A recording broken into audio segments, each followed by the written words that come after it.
Committee of the Whole, July 30th, 2024. Roll call, please, Anna. Herman, Here. Matt Storr, Gilson, Here. Hildebrand, Here. Penquitz, Here. Bender, Here. Nelson, I don't think he has his. He can't hear us yet.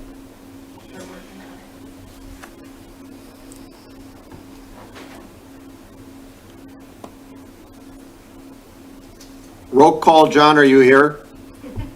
You're muted now. Okay.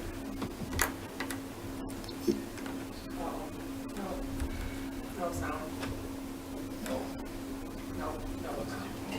Yeah.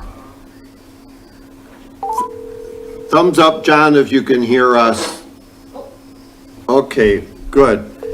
Moving on to item 2, approval of the minutes from June 25, 2024. Chair will entertain a motion. Approval. I'll second. We have a first and a second. Any discussion? All in favor, say aye. Opposed? Ayes have it. Thank you. Moving on to item 3, discussion and recommendation on parking ordinance.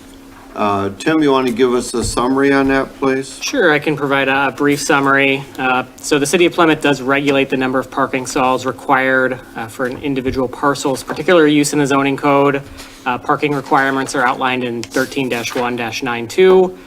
Just as a side note, uses in the B2 and CB districts are exempt for parking regulations, and Alder Nelson's just calling me on my phone, so I'm gonna add him on here. Okay, Hey, John, we can hear you now. Is that okay? yeah, that's Okay. fine. We're just gonna Okay. do it that way. So coming back, we're regulating uses in the parking code 13-1-92. So recently we did learn from, and we've heard from developers that Plymouth's code is a little restrictive with related to parking uses and the number of parking stalls required. Just related to consumer habits of online shopping, order pickup, increase in number of employees working from home.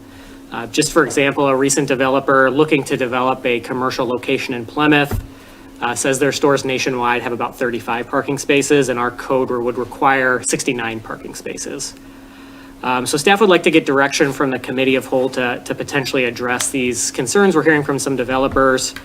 And the proposed change would be for uses in the parking ordinance, retail stores and office buildings, keeping the restriction as required except as otherwise deemed appropriate by the Plan Commission.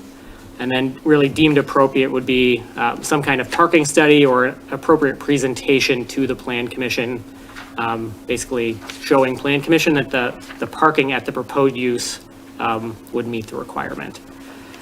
So welcome to have discussion tonight to see if the committee of the whole thinks this is a worthwhile change, and then refer this to Plan Commission for further consideration. Happy to Okay. answer any questions. Good, thank you. The chair will open it up for any comments or concerns. Ultimately, as Tim said, the desire is to recommend this from the committee of the whole to go to the Plan Commission for adoption. Correct. Any questions or concerns? John? Yeah, the addition of except as otherwise deemed appropriate by the Plan Commission, is that where it ends? They make the decision? Correct. This would be up Otherwise, to, most things come to the council, right? From the Plan correct. Yeah, a lot of zoning code items do fall to Plan Commission, so they don't end up making here to council. Site plans, those are approved by the Plan Commission, so we believe the Plan Commission, as they're reviewing a site plan, would it be the perfect opportunity to review the parking requirements as well. Is there any concern about possibly some inconsistencies in the way that they do that? You know, I think there's certainly some concern. I think that's where staff has to review the analysis that they're providing and provide that direction to Plan Commission. I think we want to make sure that we're open to developers. We don't want to turn away a development, a nationwide chain that could be coming to Plymouth because we can't accommodate their parking requirements. So I think there's a balance there, but there's potential for inconsistency, but that's where staff comes into play to make sure that Plan Commission has the appropriate direction and that the organization is providing Plan Commission the appropriate documentation. Proper range to deal with gives the Plan Commission some direction as well. And as Tim said, if it's not going to be a blanket yes or no, they would still have to provide some data in order to make that judgment. Is there a particular reason why we don't want that decision to come to council? Is it just Well, red tape or? the process has always been that those types of things go to Plan Commission. So Okay. it's not that we don't want it to, it's that's where they've always gone. I think the direction that we're talking about right now is to give them the, any points of concern to use as a judgment for going up or down on something. So if we find out that it's not working in a certain place, we can Have that changed? It can be changed, sure. I think the long-term, so this is a solution for sort of the immediate future. I think the long-term solution is reviewing our parking code in general to make sure these space requirements we have are appropriate. My guess is they were adopted a long time ago when consumer habits were a little bit different. I think that's probably the ultimate solution, but this gives us some flexibility in the meantime. So is, excuse me, is this a normal procedure then? That we're being told this, that this is what staff wants, and then it goes to the Plan Commission and it stays there, so we are in the loop that way? Yeah, I think this is a typical procedure. I think what we're trying to do is get council's blessing, because eventually this code will have to come back through council for formal approval. So that this change would go to Plan Commission because it's a zoning code. Then it would come back to council. But prior to sending it to Plan Commission, we want to make sure that there's some buy-in at council. Before going Okay, through so the we'll process. come back to council then, okay. Correct. Yeah, the ordinance approval comes back to council. The council is the only one that can approve an ordinance. Yeah, so the power is here. Yeah, Some of the practical discussion occurs there, which of course anybody can be part of. Correct. Yeah, Plan Commission is open to the public. Yeah. Any other questions? Do we have a recommendation? We wouldn't make this a motion at all, but I think a motion to refer to the Plan Commission would be appropriate. I think, yeah, there's nothing wrong with that. Chair will entertain a motion to refer the parking ordinance discussion to Plan Commission for their consideration and adoption. Move as stated. second. We have a first and a second. Any discussion? Clerk will call the roll, please. Nelson, Yes. Hildebrand, Yes. Penquits, Yes? Herman, Yes. Binder, Yes. Gilson. Yes. Motion carried. Just an FYI, we have 6 council members attending tonight's committee of the whole, so we are legitimate, Correct. even though So you don't see everybody here. Greg is on virtual, and then John, little technical issues, but we've got him here on the phone. Should have said that earlier. Okay, thank you. Moving on to item 4, discussion recommendation on outage management system. Tim? Yeah, I'll give a brief update, and then I'll introduce Nick and Ryan, our electric operations manager and assistant electric operations manager, to just give a brief summary of what this system will do once it's fully operational. But our 23 to 26 strategic plan did include an initiative to develop an outage management system. This system will really establish those real-time connections between our systems for faster outage response. really drive those data-based decisions to really improve our efficiency as an electric utility. So in a moment, I'll have Nick and Ryan give some brief summary on that. But the 2024 budget did include funds to purchase the RNI, which is a regional network interface, and software from Empower Innovations. So this included that OMS, the data storage, and the analytics. What was not included with these quotes was the work sort of to tie these systems together to make them 100% functional for exactly what we need. So the integration cost is a one-time not to exceed $41,775. So we've had a couple of projects in the 2024 budget year. Our SCADA upgrade project did come in under budget, about $17,000. We often conservatively budget for interest income. So we've had some higher than average investment income this year to help cover the additional expense. And then we will monitor costs and really adjust those inventory purchases to compensate at the end of the year to make sure this is a budget neutral process should we get approval by the Committee of the Whole and Common Council today. So what we're requesting is move forward with this project in 2024 as it is a project we were hoping to complete this year as opposed to waiting until 2025. Nick, Ryan, do you just want to give a little quick summary on what this project will do for the electric utility? A little better understanding for Committee of the Whole. Sure, so I'm Nick, I'm an electrical engineer at Plymouth Utilities. What the outage management system does is it gives us real-time response from our electric meters and water meters for outages or water alarms such as like continuous running. On the electric side, when the meter reports in that it is out of power, the system also knows what circuit it's on and can kind of group things accordingly, and eventually we'll be able to start giving us predictions of go check this protective device.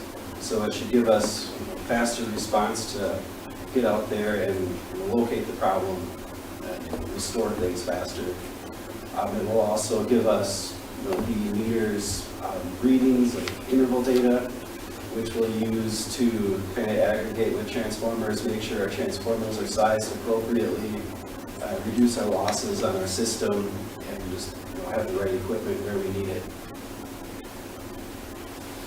Thanks, Nick. Much appreciated. Ryan, you want to add anything to that? I defer to Nick, he's the Okay, expert on the subject. good. So, I see he we knows have, the workings better than I do. I see we have Chris here from our utility manager. We heard Tim comment about the cost of $41,775 as a one-time cost.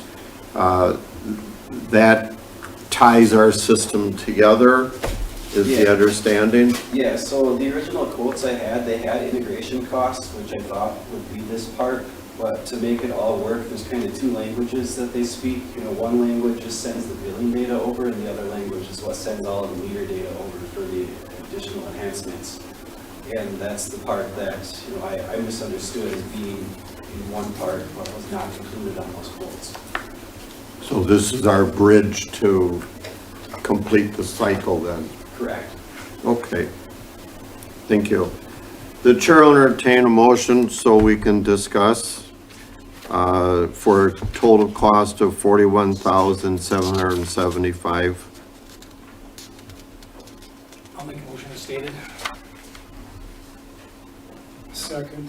We have a first and a second. Any discussion? Yes. Go ahead, John. No, I'm fine. That's great. Oh, I'm sorry, Greg. Yeah, even with the addition of that 41,775, it is still coming on underneath budget at the $17,000 underneath budget. Greg, so that 17,000 was a different project. So that project was our SCADA project. That project came in 17,000 under budget. We'll certainly use those funds to help compensate for this project. But two different projects. Okay. So Dave? yeah, thank you. So we don't necessarily know exactly where the other $27,000 is coming from yet, right? But you said there's some opportunities possibly.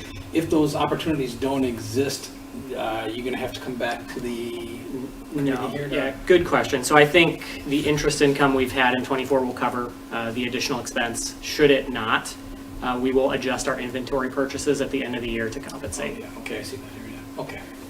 But when will this be up and running? Once we have all of the purchase orders in place, we kind of get in the queue, and from what I understanding, after they pick you up on the queue and start installing, I think it's like a 6-month process from go to fully operational, and that kind of includes getting some reads in the system for kind of quality control. So 6 to 9 months from go, and that's just the census, the AMI vendors process of installing it all. So sometime next year. Yeah. Okay. Does the implementation cost also include some after live support, troubleshooting, if something doesn't work right? Yeah, I guess it's typically all done with contract where they have to meet a certain percentage of reads that come in properly. And if they don't meet that, then it's like a breach of contract, so then they have to remedy that. Okay. Otherwise, it'll be part of the regular budget where we'll have support with the AMI vendor. We have support with the OMS vendor as well, just for other software systems that we're running. Okay. Any other questions? This sheet here, is this in, are all these the items in that? That's part of, yeah, that's the cost to What- bring the, I guess the tie in. There's an optional one on the bottom that I'm not pursuing because our billing system wants to pay for something that. I just noticed that it's 41,250. And on the sheet here, it's 47. What we're talking about is 47, or 41,775. 41,775. So that's just an error in there somewhere, right? Mike, there's two different items. So at the end of that bill, there's one that's not included. So we're not including that optional tie-in. So there's two different bills that are sort of added together. Okay. The total that we're approving is 41,775. Okay. Okay. Any other questions? Clerk will call the roll, please. Herman, Yes. Binder, Yes. Penkwitz, Yes. Gilson, Yes. Nelson, Yes. Hildebrand. Yes. Motion carried. Thank you. Thank you all for coming in early. Chair will entertain a motion to adjourn. We start our council at 7. Motion to adjourn? Second. We have a first and a second. All in favor, say aye. Aye. Opposed, the ayes have it. Thank you.